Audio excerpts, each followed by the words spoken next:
Welcome everyone, welcome to another episode of Son of Elijah. My name is Mac the Lion and I'm your host for this program. We continue our series on witchcraft and the dynamics and the layers regarding the functionality of witchcraft even in our world today, and how to interrelate, how to defeat witches, and how to understand what and how they function, and ways we can have victory, because everyone has some level of witchcraft they have had to battle against, either in the past, either in the present, or they will have to deal with it in the future. So I'm equipping you with whatever is required for you to do so. I also told you clearly that witchcraft has its source on the base, its intricate instrument of functionality in the place of information, for information is power, and the power of darkness is witchcraft. The power of darkness is witchcraft. The power of darkness is witchcraft. So witchcraft is the artistry of manipulation that uses information to bring about damage and destruction to the lives of people. And at the end of the day, there's an end game for everyone who has that power and intends to use it in partnership with the wicked one that gave them the ability to do so. Because many a times people want to control other people. They gain some level of excitement to know that they are controlling other people's lives. But they don't want to do it by leadership. They would rather manipulate them. They would rather damage them. They would rather ruin them. And then it gives their heart some type of destructive pleasure and aggrandizement. And that's what we need to pay very close attention to. Now, I would like to go straight into the layers of that information. Now, we've already made it very clear there are three kinds of witches: the ones that are of the depths, the plains, and the heights. The depths are the witches that operate from their womb, that doesn't require an altar or a base, because their womb is their base or platform of execution. Then we have the ones that operate in the body, and those are the ones that actually have a base, an altar, a cave, a physical place where they have things that are in place. They use bones, they use stones, they use blood, they use covenant, they do libations, they pour kinds of fluid on the ground. And with all that sacrifices and all that, they are able to generate power. And with incantations, they can send demons on assignments. They can kill, they can maim, they can limit. All manipulations to give whoever is attending to them or whoever is requesting that they help them out to achieve whatever they want to achieve. And all that is evil from beginning to end.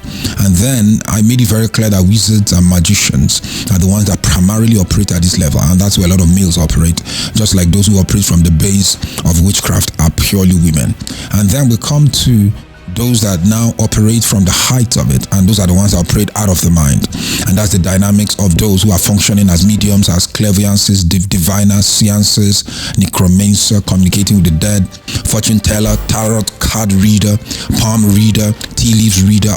All those things are all functions of witchcraft that executes from the platform of the mind. Those that are also into horoscope. There are people who are constantly talking about their horoscope, reading the horrors that they can find on papers, on online places. All these things are all witchcraft, and you have to be careful by not exposing yourself. As a Christian, you are not meant to be. But they won't listen. They won't listen. Just like yoga practices. God spoke to me one day and said, "Why are my children mimicking the yogas? Do they not know that yoga is a snake? Do they not know that it is the positioning of a snake, the snake that lifts his head up and tries to position itself and move his spine backward? That is the spirit of yoga. Because yoga is not medicinal, as you may just think it is. No. It was an ancient practice that came from, I think, Buddhists and people of that belief system. And you have to understand, it is the snake. We call it the false religion, which of course have become a part of the culture of many of those Asian countries. And they can hold on to whatever they are doing. But for you to be a Christian and you are practicing yoga, you are actually practicing the upright positioning and seances and meditation or trance meditation of a snake. You have to understand that's the power. It's the power of a snake. It's a very powerful thing. You have to stay very far away from those things if your name is connected to the Lord, because you are opening yourself to strange spirits. Trust me. That is what God told me clearly. I wasn't even thinking about these things when He spoke to me. He said, "Why are my children copying the cultures of the heathenistic people who practice yoga and its affiliates?" If you want to be quiet and meditate on God's word, do that. If you want to do exercises, do that also. But you don't have to do the positioning of crossing your legs in that, in that position. Because that particular position, is the position of the grandmaster who came up with the yoga pose and literally was following the spinal curvature of what that snake was positioning, and based on that transferred it into the physical, because it's powerful stuff but very dangerous to Christians, because it will poison your faith and it will contaminate your heart. You better stay away from those things. So I continue, it's not part of my repertoire, but I might as well just mention it in passing, since we are all talking about witchcraft, because that snake spirit is a witchcraft spirit also. It's a spirit of manipulation. So, but they use the mind, because it's always where the offense are going, and where people begin to transmeditate and see things in the ethereals. They begin to, see people or see faces of people who are past and all kinds of things. And before you know it, they begin to conjure it, they begin to speak about it, they begin to, so there are people who are functioning in that capacity, using that snake also to be able to communicate without word. So whether I start gazing or horoscopes, all those things are demonic. All those things are actually of the serpent, and you have to be careful, because if you allow it to get into your life, it will poison your destiny and it will bring damage to your existence. Stay very far away from that. So that's the third and the final type of witches or witchcraft that is available. Now, I made it very clear that they thrive on information, that witches or witchcraft thrives on information. Now, let me explain each and every pedestal of that information. Information of the depths is different from information that is functional in the physical, and is different from information that is functional in the height. But all of them are all power. All of them are being armed by the snake in order to manipulate your life, because Satan wants to manipulate your existence. That manipulation was how man fell in the garden. So it's an old ancient serpent that understands how the game is played. That head of that snake was what the serpent used to cause the first man and woman to fall to his whims, and then created the problem that the second Adam, Jesus, the Son of God, had to fix. So you must understand the dynamics of this. You must. If you are going to move forward, you must understand it. So the depths of information, remember I explained that it's heat. Because when data is on the move, it generates heat. That heat is warmth. Now, the warmth of God's love, his eyes burn. When you look into the eyes of Jesus, it burns blue. But when you look deep into it, it's actually like the size of the universe. You'll get lost in it. But one thing you will notice, if you are able or privileged to see as I have done, you will notice it's a flame. It's a blue flame that is burning. Now, that flame is a flame of his love, of his passion. And that warmth actually covers you. When you come into the presence of Jesus, it actually warms you, covers you, it heals you, it fixes you. In the same way that is holy fire, there is satanic or demonic fire. That flame is of the serpent that operates from the depth of the waters, and that flame is what that snake carries. That's why talk to any sangoma, they'll tell you it's a snake that they have, and that snake has warmth through their spine. The warmth of that snake is the strange fire that they carry. That's why they know things about people. I remember a woman was telling me of how she ran into a lady that she even knew that the lady was a sangoma, because as far as she's concerned, she's just, working in a regular office. And sangomas these days have evolved. Right now I see them in KFCs queuing up for takeaway, and still have all the things that they draw on their faces and all that. I'm like, whoa, what is happening?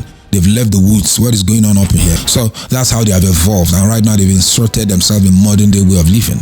I remember one time I was watching one guy, dancing to reggae music with his, doing all this. I said, man, I thought these guys were bushmen. How did they evolve into this? What is going on?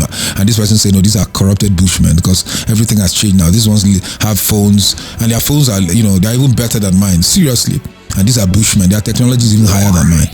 So I'm wondering what has happened to this generation, because they've evolved, as it were. They have modernized themselves, still keeping to the central belief system. Now, pay attention to this. The information that is brought out from the very depths has warmth. That warmth is heat. That heat is coming from strange fire that is burning from corrupted substance. Because when witches assault, they harvest that corruption. Remember, they are the corruptors of whatever they are trying to assault the person with. Meaning that whatever that person is trying to do, they will try and spoil it. They are spoilers. Now, you have to understand how that spoiling works, because that spoilage becomes now that which they reap, because they actually intend to reap from your demise. Your demise is the multiplication of their power. The more success they have in reducing lives to penury, the more powerful they become. And they like that, because with that power, they can command a lot of things. Remember, witches are controllers. Witches are those who force things to happen They manipulate things. Now, the essential end game of all witchcraft in the depths is to rewrite your history. I repeat, the essential end game of all witches is to rewrite your history. For example, someone comes, is a Sangoma, and he tells a certain guy, I want you to tie this red cloth around your waist because your grandmother said that you must wear that in order for you to be protected. Then he now says, every morning, I want you to drink this, do this, repeat these words, and act like this throughout the first week of every month for money to come, for prosperity to come your way. And now, every time you are going on a long journey, if you pass a river, you must stop. And when you stop, you must throw a coin into it. Even if it's a silver coin, any type of coin, it doesn't matter. You can't cross a river without giving it obedience. Why? You say because your great-grandmother said that is how we protect ourselves and that's the way we prosper in all the things we do. Then you accept those words, then you take in those things, and then you start doing it. What has she just done? She has rewritten your history. Because what she did was this: she simply empowered you to take actions based on your belief system that was already embedded in you through culture, for you to believe that those who have died as your ancestors are still alive somewhere, and the world they are living in, you are coming there to come and join them. And while you are here, they need to be your guiding spirits. They need to be your guardian angel, and in so doing, they are instructing and directing what you should do. Now, if you pay very close attention to it, it's actually advanced manipulation. Because this person has found a way. It doesn't matter how educated you are, but he has found a way to subdue all your education and understanding into a run-through of what he would want you to do based on what he has been instructed in the spiritual realm to tell you. And now you are doing it because you have heard it and you are lining up with it. Not because it makes sense, not because it will produce results, but because they made you to believe that they are in charge of the spiritual realm. But this is where the problem is. You say, okay, but this person was my father, this person was my mother, this person was my great-grandfather, this was my great-uncle, so I should follow instructions from them. This is where it's very interesting. Your journey did not start with your physical family on earth. You see, your spirit man came from the Father. When the Father, all of us, all our spirits were formed in the Father. You see, when God said in Genesis chapter 1, let us make man, he was referring to his body, because the spirit of man was already created in him. All of us are like spirit beings, all in the Father, because the Father is life. So the Father is the one that now releases. One of these days I'm going to run a class, and in that class I'm going to explain to you some of the things that I did and how I was able to bring destinies to a place of establishment. And some of the things that God showed me, I saw how he released spirits from heaven. I saw them. I saw stars falling from heaven, and I asked an angel, I said, what is this? The angel said, this is how it happens every single day. This is how conception. He said, every conception that occurs in every single womb on the earth, these stars have to go and attach themselves to one, because all these are the spirit beings that are coming from the Father. So every single day is raining. I saw the stars. I'm telling you, I've never seen anything so beautiful. But the angel told me something that made me sad that day. He said, but 30% of them are going back. I said, why? I said, because there'll be miscarriages, there'll be abortions, there'll be all kinds of things that would occur that will make them not be able to make their way into manifestation. They won't be born. So 30% of them will go back to God. I said, oh, that's a lot. And I started asking questions and questions. Now, I don't want to go too much into it. Let's leave that one for another class, because it's a very nice one. It will really help a lot of us to understand how life starts. But in this one, I want to share with you, I'm trying to explain to you that you started your journey from the Father. That's where your spirit came from. Yes, your body was formed from the clay of the earth, from the humus of the earth, the soil of the earth. But your spirit came from God, the Father. You were made in heaven, but packaged on the earth. And then your mind was now created as a result of that with the breath of God. And God breathed into man the breath of life, and man became what? A living soul. And that's why when babies are born, what makes them cry? They've been alive all this while in the womb. At times they've even done 9 months, even a few days after. So they're already fully formed and good to go. But why come they don't cry in the womb? The reason why babies don't cry in the womb is because the lungs are not open yet. The lungs are not open yet. The lungs will open once you expose that child to the physical air of now leaving their amniotic sac, and now is outside the world. It's called consciousness. And that consciousness is the breath of God, the breath of life. So you are not conscious, or you can't come into consciousness without that breath of life. And that's why if you deny someone breath, they sleep off immediately. They become unconscious. They don't die immediately. If it continues for a while, the brain will eventually die, and their mind will die, and then they will die. And that's what death is. And that's why termination of life in the physical is called to kill. but death is solical. In the day that you eat of this fruit, you shall surely die. He was talking to the soul. So when the soul don't follow instructions, it will shrivel. It will be like a leaf disconnected from the branch. Eventually, you come 3 days later, it has shriveled and it has dried up because it's no more receiving sap. It's no more receiving life. It's no more receiving a living connection. That's what God was warning them. You will die because your leaves will go out. Why? Because that's the soul. The soul died. He didn't die physically. At least that didn't occur till about almost 1,000 years. But one thing was certain is that his soul died immediately. And that's why you must follow God's commands and instructions so that your soul can continue to exist and to live as God has designated it to be. Now, pay very close attention to the dynamics of this. God commands us to fulfill our days, accomplishing the purpose he created us for. When God released us from heaven, the Bible says, I was born, or I come in the volume of the book as it is written of me. So there is a volume in God that has already written what your purpose is. And so that purpose, once you arrive to earth, you are meant to start finding what that purpose is. That's why once in a while we have an encounter, we look around, we say, no, it's like as if I've seen this before. I'm having a deja vu. So a deja vu, it's almost like as if you have been here before because it's in your map. It's almost like as if it is written in that book. You will get to this point, you will be here, you'll be here. So at times when I have that experience, I say, I've been here before. It's like as if I've met this person before. It's like as if this event has occurred before. But it's coming from a faint, script that is in the spiritual realm. I remember one time I went to a place and I did not meet with someone, and I wasn't happy with it because I spent quite a number of time and resources to get there, and it was still part of the production that I was doing. And then when I came back home, I told the anointing, I said, what's the essence of being anointed if you can't help solve a few things like this? Because now I wasted more than 3/4 of the day, chasing like a wild goose chase. And the anointing told me, said, we are following a script. That's what he told me. He said, we are following a script. When God gave me an assignment, that assignment has been prescribed. There's a script already there. There's what I'm meant to do with my life. So what happens is this: when you are born on this earth and your belief system begin to grow, your mind will always be at the mercy of your culture. Wherever environment you were born will start sculpting your mind. And now, even if you give your life to Christ, the battle would always be there. That's why a lot of ministries and a lot of churches, even in many places in Africa that I've seen, they try and respect the local culture. Instead of them to understand that they must change the people's mind to match God's mindset, not the culture's mindset. We cannot choose the culture we're born with, but when we grow up, we have the responsibility to change our minds so that we can line up with God's mind, have the mind of Christ, then fulfill the purpose. So if someone who is a consultant for the agency of witchcraft, and they tell you that a great-grandmother has given an instruction of something you must do, what have you just done? You have submitted an eternal purpose, an eternal destiny of God. You have submitted it to a spirit that is masquerading itself as if it's from your grandmother.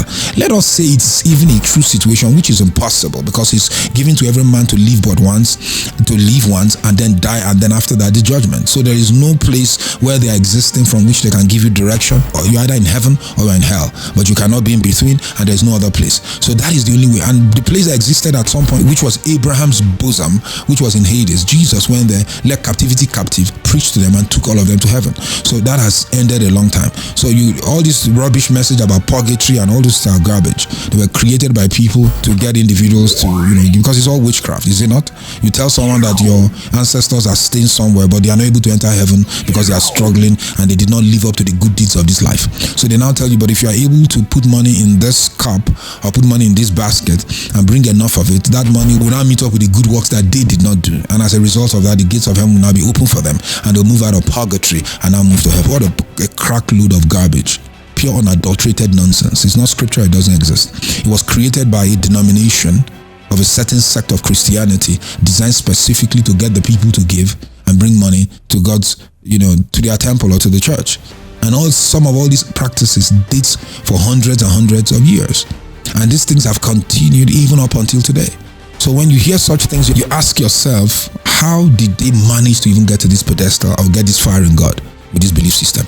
So when you hear a voice and then you now follow that voice, saying that voice gave you an instruction, or a witch or a wizard give you an instruction, or a sangoma or any type of priest or someone who is even a wizard or a prophet give you a word and saying your relative or this or that person told you that and you should do this, what have they done? They have reduced your destiny from the source code of where it started in the father to a relative or a father or grandfather who just died some years ago, and by so doing, they are trying to rewrite your history, because your history did not start on the earth. You can't use earthly beings that have passed to try and direct people that are eternal spirits. It means to rewrite history.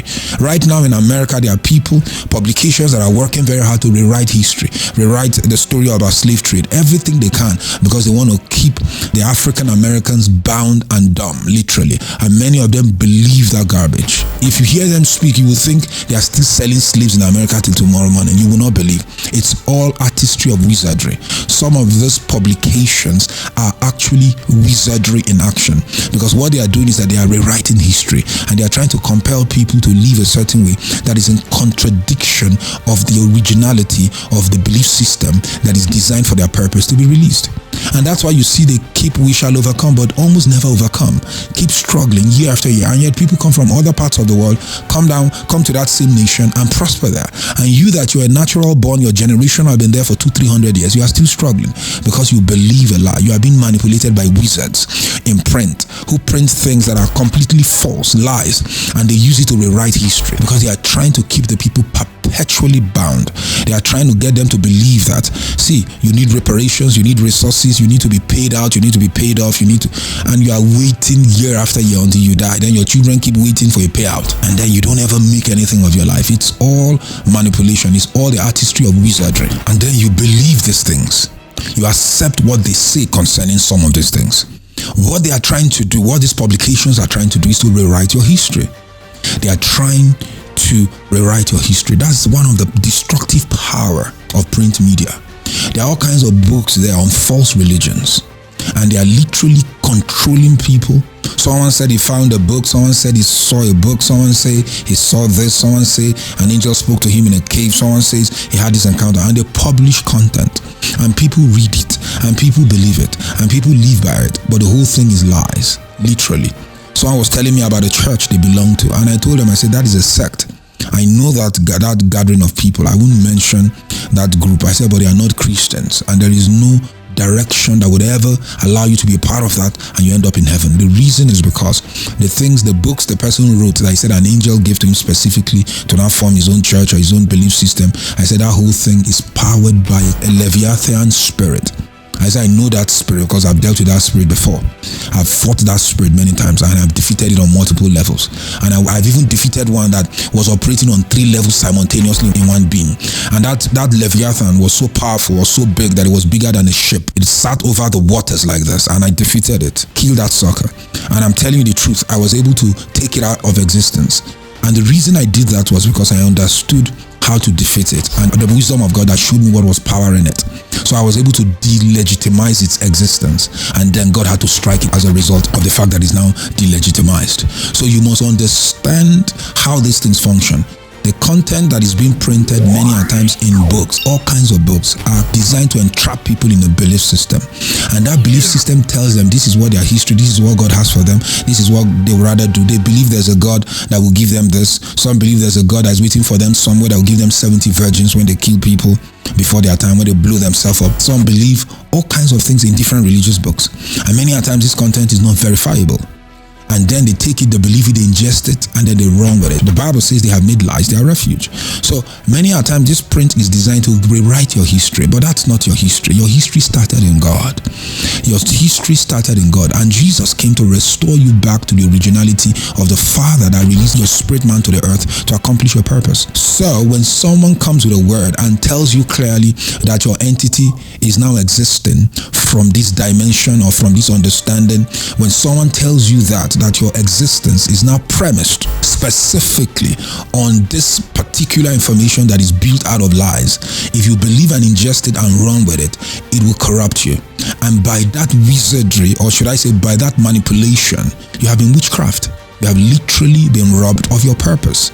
Because the essence of all witchcraft spirit is to rewrite your history, and by rewriting your history aborts your purpose. Satan wants to abort your purpose. Everything witches do is to abort purposes.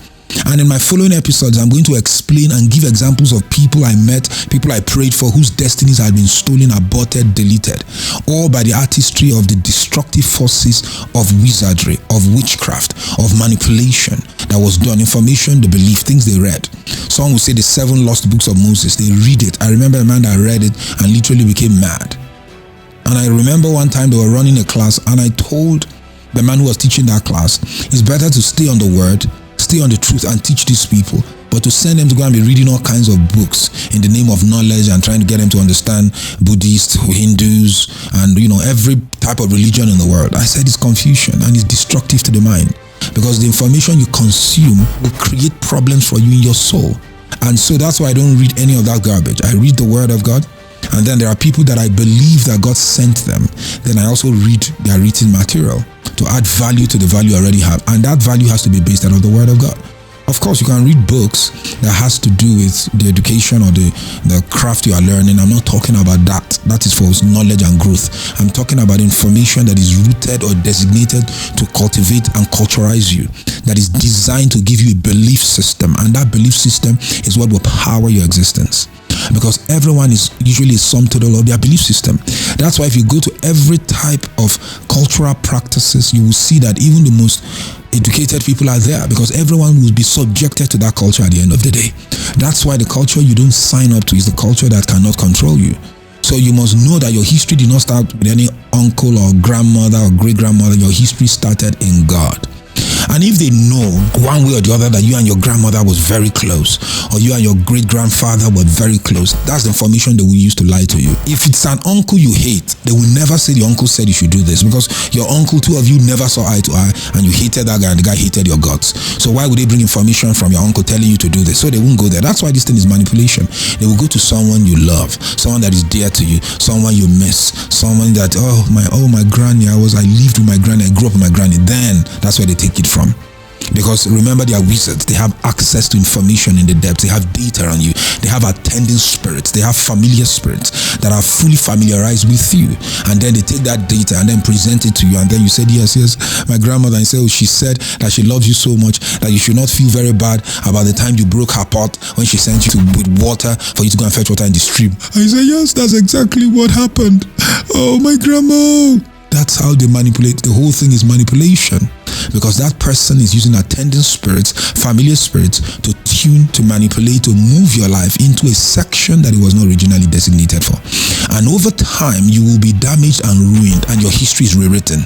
Your history that started in God has now been wiped out. If you know your history started in God and your purpose is from God, why would you listen to someone you met on this earth to tell you, who is not the author of your destiny, to tell you what you need to do? Why would you do that? Did you not meet your mother, grandmother on the earth?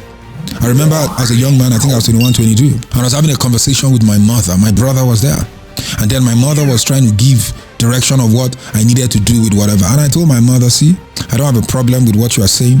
You're a mother and you are doing what mothers do, but I'm not going to do what you are just saying.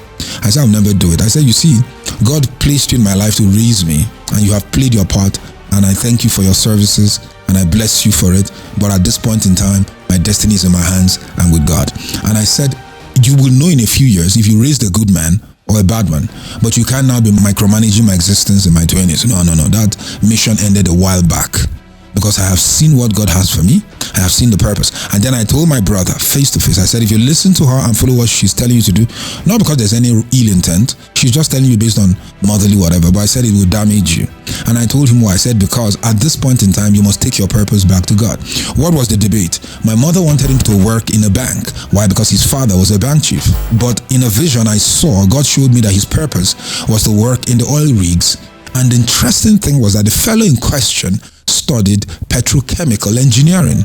So does that even make any sense? You study petrochemical engineering in one of the best institutions in the nation, and you are fully equipped practically to work in an oil company. And now your mother is saying, because your father was a bank chief, that you should go and pick up a job in the banking sector. And there's an opportunity right now, and since some of the people your father raised are now the chief and the bosses today, they will give you a quick kick up and you'll be able to climb through the ladder. And immediately I told him, man, that's a trap. Don't try it, because that's not your destiny. Your destiny is the oil rigs. Go back to the oil company and stay there and work there, and God will bless you there. So what was the dissension there? My mother was speaking from her own understanding of how people move up in life, and she wasn't saying something that was bad or negative, because it's almost natural. People tend to favor people that they are connected with network. That's what they do. But I told him, no, we have to go back to the history. The one who wrote your destiny said oil. Needless to ask that he didn't follow my instruction. He did what my mother said, and it gave him problems. He worked in the bank, but kept changing bank to bank. It was always a problem. This one, there, another one, you changed, you are now in another bank. He was just never able to take root in any of those banks. And the reason was very simple, because he was not in the place of his designation. His history was being written or rewritten, unintentionally by his mother. Now, I'm not impugning my mother. Please try and understand where I'm going. I'm only giving you a simple explanation of how even someone alive who's related and close to you, as a family member, can unintentionally rewrite your history if you are not careful. Because my destiny did not come from my mother. My destiny did not come from my father. It came from God who created the heavens and the earth. He's the one who scheduled my existence. Now, I thank God for my mother raising me the way she did. She did a fantastic job. I thank God for my father. I can never fault them, not for a second, for the quality of life they gave me, the quality of childhood. I grew up in a well-respectable, excellent, well-behaved home, good-hearted people. I love that the foundation they gave me a lot of strength in the battles that I fought later in life, and I thank God for them. But my destiny is not written by them. They are only custodians, and their custodianship expires at some point. When you turn 20, your destiny is now in your hand, period. And then you take it and then you hand it over to God, who is the creator of the heavens and earth. Then he shows you your real history, shows you what you were really created to do, shows you what you were born to do, shows you what your purpose is, shows you what you were meant to accomplish for him, shows you what he wrote in the book concerning your existence, shows you all that pertained to who you are and what you are meant to do with your life. And based on that, then you can now work from there. And if you start doing that, I'm telling you, the gifts, the talents are already there. When you educate yourself, when you do courses, when you do programs, it will match up with that which you have inherent abilities, because talent is more important than education. Education has its place, but education must line up with talent, because if you are educating yourself in an area that you are not talented for, you will eventually fail. And the reason you fail is because that information you have will never be activated, because you don't have the apt to be able to act on it. Remember, it is the aptitude to act on that produces the skill that now makes you a master in that disposition, and that now establishes you and makes you great in that industry. That's how it works. So I came to understand this, and that's why as a young man, 21, 22, I told my mother, I said, no, your job ended a while back. No, you've done your best. You can't be murdering me at this age. We're done up in here. And I was very clear. I knew what I was doing. I knew where I was going. And years later, my decision has proved that I was right. My brother made a lot of mistakes within the years that led after that, just simply because of those missteps. And I knew it clearly. I told him, God showed me where he was standing on top of an oil rig. That's what I saw. And I told him, based on that is your history. Don't allow your mother to write your history. Your mother was meant to raise you and nurture you, not to write your history. That's the mistake many of us make. And we depend so much on our parents to write our history. No, your journey did not start with your father and mother. No, that journey only started when you were conceived in the womb. Your main journey started with God the Father in heaven, and he has already written a book concerning your purpose, concerning your assignment, concerning what you are called to do. Anyone who provides an alternative information is trying to manipulate you, whether intentionally or unintentionally, and at the end of the day, to abort your purpose, it will kill your destiny, and it will make you a failure and a loser on the earth. And you are not meant to allow that to happen.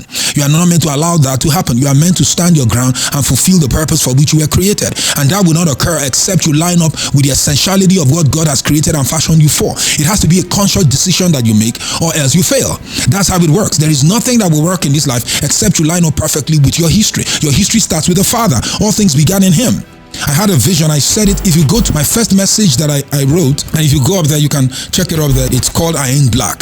And I explained an encounter I had with the Father concerning that which he showed me of how I existed in him even before I was born on the earth. Before I was formed in my mother's womb, he knew me, and we had a conversation, and he told me what I was to do with my life, and he showed me a book written of everything I was created to do.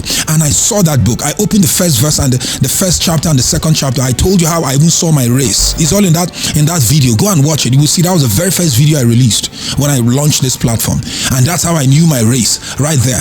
And this occurred long before I was formed in my mother's womb. But then in 2016, God now gave me an encounter that took me back to that timeless eternity where I was with the Father, and then he was talking about my destiny. The things I'm doing right now is not a chance. It's not just a second thought. It's not a good idea. It was what was written concerning me. That's why when I talk about some things, talk about some people, I speak with so much alacrity, temerity, confidence and boldness and authority, because I've been authorized, I've been endured, I've been energized. When Gabriel, the archangel, came, he said, you have been given the instructional mandate of being the keeper of the secrets of God in the earthly places, making you a secretary of state. That's what he told me. So I'm not here to come and try and make that interesting to you. I'm just trying to explain to you that if you are going to be viable in this life, if you are going to flourish, if you are going to be great, if you are going to make an impact, you must not allow anyone to rewrite your history. Your history was given and started by God himself. You need to go back to the source, and you need to keep asking until you get an answer. But don't ask people around you. Don't ask family. Someone will say, you know, your father was a dancer, then you make a good dancer. How many musicians, their children can dance? I saw one girl just dancing the other day, and her mother, she dances and she's a superstar in the world. She can't dance. I said, who put this girl here? Her moves are not tight. It's not organic. I said, oh, this falls flat. She should go and find what her purpose is. Stop dancing. You understand? It wasn't nice to behold. I changed the channel very quickly. And the reason is very simple, because you don't take your talent from your parents. Your parents only provide the body, the house, and that's why you look like your father and your mother. You take physical traits from them, but you don't take gifts and talent from them. Your gifts and talent comes from the Father of all spirits who created you, from the Father of the heavens and the earth, the God of the universe. He's the source for your spirit. He's the source for your gifts and your talent, and him alone you should go back to, so that man does not rewrite your history and unintentionally manipulate it without knowing, and then it becomes a form of witchcraft. And that is what the Sangomas and all these individuals are doing. They are using family, culture, worship, respect. Someone say, I don't worship my ancestors, I only respect them, I only honor them. That's exactly what they need. You don't need to bow to them by, bowing to their picture when you wake up every morning, like the way some people bow to entities or to idols. No, you just need to believe that they are there, and that they are micromanaging your life and guiding you. And then the Sangoma can use that voice and tell you that person says this, and then you do it. And it's always the person you like the most. And as a result of that, they are able to control your life and your existence. And that's why you are where you are, because you cannot become who God has created you to become except you find your source in him, and not in these wizards or witches or witch doctors. And even the witch doctors that are using all kinds of ailments, claiming they can fix. Remember, when they eventually do use the herbs and everything and incantations and get you fixed, they have negotiated away your destiny, because all wizards want you to lose your purpose. You know what? I'm going to leave it here. I'll pick up on the next one, because this has gone on for too long. My name is Mark the Lion, and I'll be your host for this Son of Elijah. Please do enjoy it. Watch many more episodes and share it. Let others be able to know what is going on here. If you enjoy the content that you are getting, why not let it out? Why not share it? Why not call people? Why not send them links? Instead of sending all these videos that just make people dance and laugh and all that. It has its place for entertainment, but we can't entertain ourselves into greatness. We will need to be educated, to be informed, to be empowered, to be activated, to be energized, and the word of the living God and the truth that you are hearing is the accelerant that will make it happen. Thank you for watching. I will see you in the next one. If you want to partner with Lionsgate or with Son of Elijah, please feel free to use the information and the link in the description section, and then you can follow the link there, and then it will show you what you need to do in order for you to give either locally or internationally. Thank you for watching, and I'll see you in the next episode. Bye.